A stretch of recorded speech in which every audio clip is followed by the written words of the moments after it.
Hello student, स्वागत है सबका आज के सेशन में।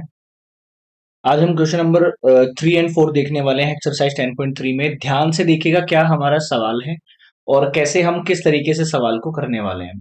क्वेश्चन नंबर 3 देखिए क्या कह रहे हैं हमें। Find the projection of the vector this. ठीक है, मान लो कोई ए वेक्टर हमें दे रखा है i cap minus j cap on the vector this, यानी कि एक बी वेक्टर मान लेता हूं मैं यहाँ पे I cap plus J cap. क्या निकालना है? Find the projection of the vector I A cap on the vector B cap, यानी कि इसका प्रोजेक्शन निकालना है बी के ऊपर कि कितना प्रोजेक्ट वो कर रहा है। तो सिंपल सा फॉर्मूला होता है प्रोजेक्शन निकालने का। जब भी हम प्रोजेक्शन निकालेंगे तो सबसे पहले तो जो भी दो वेक्टर दिए हैं उसका डॉट प्रोडक्ट, और जिसके ऊपर प्रोजेक्शन निकाल रहे हैं नीचे उसका क्या आ जाएगा, मैग्नीट्यूड आ जाएगा। बस यही हमारा फॉर्मूला होता है।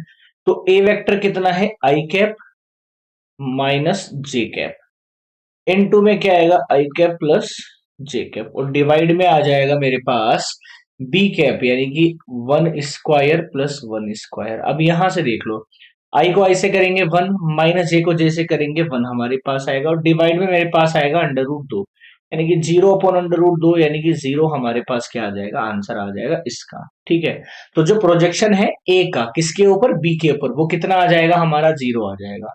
मतलब जिसके ऊपर प्रोजेक्शन हो रहा है उसका नीचे मैग्नीट्यूड हमारे पास आ जाता है। क्वेश्चन नंबर 4 भी सेम इसी तरह से है।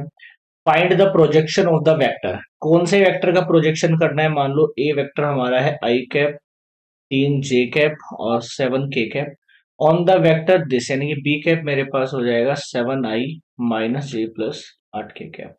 अब ए का प्रोजेक्शन दिखाना है बी के ऊपर, तो पहले तो ये सेम आएगा ए डॉट बी, और बी के ऊपर प्रोजेक्शन करना है मतलब मैग्नीट्यूड ऑफ बी आएगा।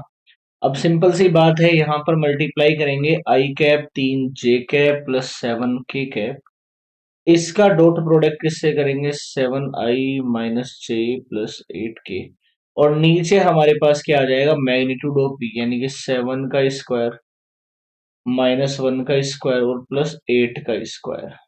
ठीक है, सिंपल सी बात है, करते हैं। देखो आई को 7 आई से करेंगे मतलब 7 आएगा, 3 को -1 से करेंगे माइनस का 3 आएगा, आई को आई से करते हैं, जे को जे से करते हैं, के से करते हैं, और 7 को 8 से करेंगे तो 56 आएगा, और डिवाइड में अंडर रूट क्या आएगा, 7 का स्क्वायर होता है 49 प्लस 1 प्लस 64।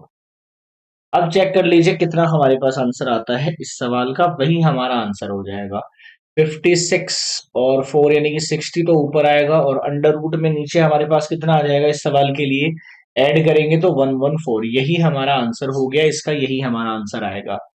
तो प्रोजेक्शन बड़ा सिंपल होता है, दो कोई भी दो वेक्टर देगा उसका डॉट प्रोडक्ट कर लीजिए, और जिसके ऊपर प्रोजेक्शन आ रहा है उसका आप मैग्नीट्यूड कर दीजिए। बड़ा ही सिंपल तरीका होता है प्रोजेक्शन निकालने का।